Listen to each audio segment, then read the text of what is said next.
Good morning everyone. नमस्कार दोस्तों, कैसे हैं आप सब? आई होप आप सब बहुत अच्छे होंगे और बहुत अच्छे से अपनी स्टडी को कर रहे होंगे।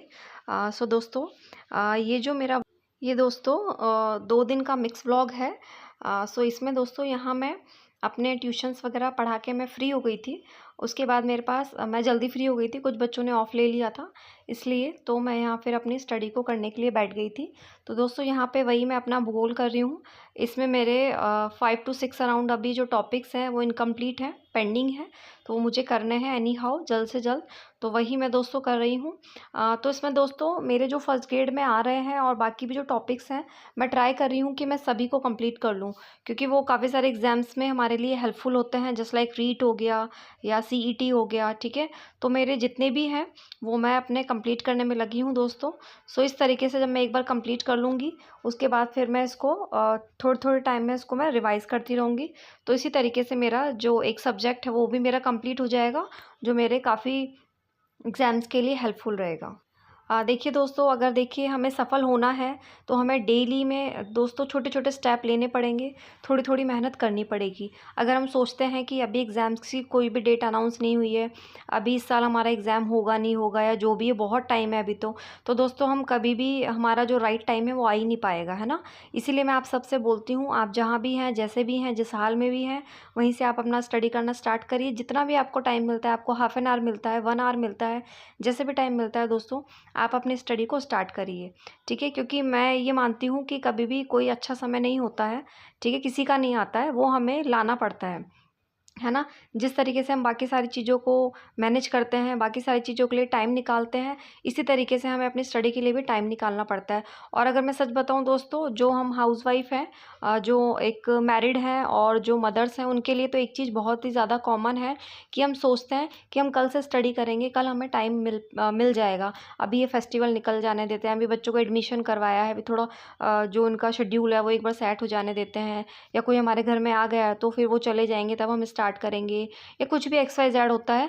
तो मैं लिटरली बता रही हूँ दोस्तों, इस तरीके से करते-करते कई-कई बार ऐसा होता है कि कुछ दिन, कुछ महीने और कुछ साल तक गुज़र जाते हैं और हमारा सही समय आ ही नहीं पाता है ना? तो मैंने तो देखिए दोस्तों अपने पास्ट से ये चीज़ सीखी है कि सब सही समय कुछ भी नहीं होता है दोस्तों। आपकी तबीयत ख़राब है, आपके बच्चे का एडमिशन हुआ है, आपके घर कोई आया है, किसी की शादी है, कोई बर्थडे पार्टी, जो भी है, आप वेट मत करिए, ठीक है? अगर आप ज़्यादा नहीं कर पा रहे हैं, आप एमसीक्यू सॉल्व कीजिए, आप 1-1 पेज कीजिए, आप 1-1 टॉपिक्स कर लीजिए, ठीक है? और जो या फिर अगर आपने कोई टॉपिक्स कंप्लीट किए हुए हैं, तो आप एटलीस्ट उन्हीं का रिवीज़न कर लीजिए। तो इस तरीके से क्या रहेगा कि आप अपने जो भी सब्जेक्ट है, टॉपिक है, उससे आप कनेक्ट रहेंगे, डिस्कनेक्ट नहीं होंगे। लेकिन अगर आपने दोस्तों एक बार आपने काफ़ी टाइम तक स्टडी की, उसके बाद अगर आप थोड़ा-सा भी डिस्कनेक्ट हो जाते हैं, तो आपको वापस से रीस्टार्ट करने में बहुत ज़्यादा एफ़र्ट लगाने पड़ते हैं, बहुत ज़्यादा टाइम लगता है और आपको फिर वही इंटरेस्ट बनाने में थोड़ा टाइम लग जाता है। जितने इंटरेस्ट से आप पहले स्टडी कर रहे थे, उतना इंटरेस्ट आपका गैप देने के बाद में नहीं बन पाता है ना दोस्तों? तो मेरी आप सबसे ये रिक्वेस्ट है कि कभी भी अपनी स्टडी में गैप ना दें, ठीक है? आप जैसा स्टार्ट कर पा रहे हैं, आप जितना टाइम दे पा रहे हैं, प्लीज़ आप अपना टाइम दें और आप अपनी स्टडी को जैसे भी हो सके कंटिन्यू रखें।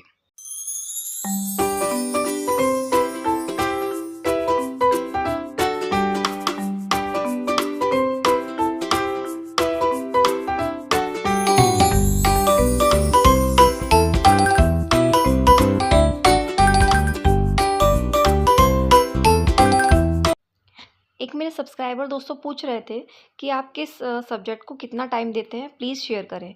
सो दोस्तों देखिए, पहले मैं ये चीज़ फ़ॉलो करती थी कि किसी पर्टिकुलर सब्जेक्ट को इतना टाइम देना है। लेकिन मैंने देखा है कि हमें किसी पर्टिकुलर सब्जेक्ट को टाइम ना देके, मतलब उसका टाइम डिसाइड ना करके आप टॉपिक को डिसाइड करिए। अब दोस्तों मैं टॉपिक डिसाइड करती हूँ कि मुझे नेक्स्ट डे में कौन-कौन से टॉपिक करने हैं, या मैं मॉर्निंग में डिसाइड कर लेती हूँ कि आज मुझे ये टॉपिक अपने कंप्लीट करने हैं, है ना? अगर वो टॉपिक बहुत ज़्यादा लेंदी होता है तो मैं उसे 2 डेज़ में कंप्लीट करती हूँ, अगर शॉर्ट होता है तो मेरा 1 डे में सफिशिएंट वो कंप्लीट हो जाता है। ठीक है दोस्तों? तो मैं भी आपको ये सजेस्ट करूँगी कि आप टाइम को ना देखें, क्योंकि देखिए टाइम समटाइम ज़रूरी नहीं है कि वो पर्टिकुलर टॉपिक्स आपका उतने आवर में या जितना भी आपने टाइम डिसाइड किया उतने में कंप्लीट हो जाए, और सम टाइम में रहेगा कि जल्दी कंप्लीट हो जाएगा, है ना। तो आपके लिए बहुत ज़्यादा डिस्टर्बेंस हो जाएगा। तो आप प्लीज़ टॉपिक डिसाइड करिए। टॉपिक डिसाइड करने से आपको जो अपना सिलेबस है वो कंप्लीट करने में ज़्यादा हेल्प मिलेगी, है ना। तो मैं यही चीज़ फॉलो कर रही हूँ। मैं कोई टाइम डिसाइड नहीं करती हूँ, मैं अपना टॉपिक डिसाइड करती हूँ, अपना सब्जेक्ट डिसाइड करती हूँ। और दोस्तों, सबसे पहले मैंने प्रायोरिटी अपनी रखी है, जो भी मेरे ज़्यादा मार्क्स के सब्जेक्ट हैं, जो भी मेरे वीक सब्जेक्ट हैं, तो उन्हीं पे मैं अभी फोकस कर रही हूँ, ठीक है। जिससे उन्हीं को मैं सबसे पहले कंप्लीट करके साइड में इसलिए रख रही हूँ, सो दैट मैं उनका बार बार रिवीजन कर सकूँ। सो दोस्तों, ये जो वीडियो है ये आज की है दोस्तों। यहाँ मॉर्निंग में मैं अपने सभी काम से फ्री होके वंश को स्कूल ड्रॉप करके, और मेरी एक मॉर्निंग में क्लास होती है, वो क्लास लेके उसके बाद मैं अपना यहाँ पे स्टडी के लिए बैठ गई थी। यहाँ पे सेम मेरा भूगोल चल रहा है, ठीक है। तो इसी तरीके से मैं कोशिश कर रही हूँ कि मैं जल्द से जल्द इसको कंप्लीट कर लूँ। इसके अलावा दोस्तों, मेरा पैरेलल अपना जो स्कूल मैनेजमेंट है उसका रिवीजन चल रहा है, और मेरा जो साइकोलॉजी है वो भी मेरा साथ में चल रहा है। साइकोलॉजी दोस्तों मैं इस अप्रैल मंथ में कंप्लीट कर लूँगी, ये मेरा टारगेट है। और काफ़ी सारे मेरे फ्रेंड्स पूछ रहे थे कि मैंने जो अपना कॉमर्स सब्जेक्ट है उसमें कितना सिलेबस कर लिया है दोस्तों। सो उसमें मैंने सिर्फ अभी 11th-12th का जो टॉपिक्स हैं वही कंप्लीट किए हैं। और वो जो टॉपिक्स हैं दोस्तों, अभी मेरे पास कोई बुक नहीं है। तो जैसा कि मैंने आपको बताया था, एक ऐप है, उसमें एनसीईआरटी की बुक्स मिल जाती हैं, लेकिन मुझे ऐप में से पढ़ने में ज़्यादा टाइम तक मैं नहीं पढ़ पाती हूँ मोबाइल से। मुझे आइज़ में पेन होने लगता है, सो दैट मेरा पूरा शेड्यूल जो होता है डिस्टर्ब हो जाता है। इसीलिए मैं ट्राई कर रही हूँ कि मुझे किसी से 11th-12th की बुक मिल जाए। वैसे वो टॉपिक्स मैंने अपनी गाइड में से अब तक कंप्लीट कर लिए हैं। सो अगर बुक मिल जाती है तो फिर मैं अपना बुक में से जो वो टॉपिक्स हैं वो कंप्लीट करूँगी। सो दोस्तों, इसी तरीके से आप अपना जो भी स्टडी कर रहे हैं वो ऐसे ही स्टार्ट ना करें, एक प्लान वे में करें। अपने लिए एक प्लानिंग करें कि आपके जो वीक सब्जेक्ट हैं जिसमें आपको प्रॉब्लम होती है, या पास्ट में आपने जो भी एग्जाम्स दिए थे उसमें आपको उन पर्टिकुलर सब्जेक्ट्स में प्रॉब्लम आई थी, तो आप उन पे ज़्यादा फोकस करिए। मेरे स्टार्टिंग से, क्योंकि मैं कॉमर्स सब्जेक्ट से थी, तो मेरा स्टार्टिंग से ही जो वीक पॉइंट रहा है दोस्तों, जीके रहा है।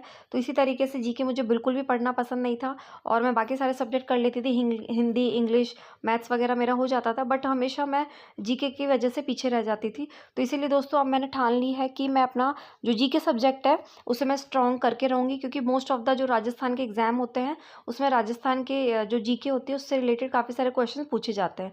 तो मेरा फोकस अभी राजस्थान जीके, ज्योग्राफी और पॉलिटी पे है दोस्तों। सो ये मैं अपना बहुत अच्छे से प्रिपेयर करूँगी, जिससे मैं राजस्थान में आने वाले जितने भी एग्ज़ाम्स हैं उनके लिए खुद को प्रिपेयर कर सकूँ। एक बात तो दोस्तों तय है कि अगर आज हमारी जो नींदें हैं वो अधूरी होंगी, तब जाके हमारे जो सपने हैं वो कल पूरे होंगे, है ना। तो इसीलिए इतना आसान नहीं है सक्सेस को पाना, सफल होना। बहुत सारे हमें त्याग करने पड़ते हैं, बहुत सारे हमें कॉम्प्रोमाइज़ करने पड़ते हैं दोस्तों, तब जाके एक सफलता हासिल होती है ना।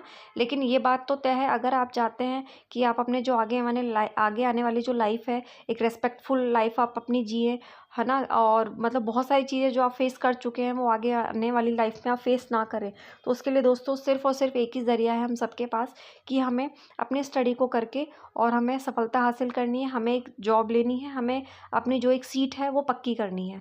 सो इसीलिए दोस्तों, चाहे हमें कितना भी संघर्ष करना पड़े, हम बहुत ज़्यादा ब्लेस्ड हैं कि सब कुछ हमारे पास है स्टडी के लिए। स्टडी का मटेरियल है, बाकी सारी चीज़ें जो भी हमें रिक्वायर्ड है, तो हमें जितनी भी फैसिलिटीज़ हैं उनका दुरुपयोग ना करके हमें उन्हें बहुत अच्छे से यूज़ करना है, और उन्हें हमें अपनी स्टडी में यूटिलाइज़ करना है।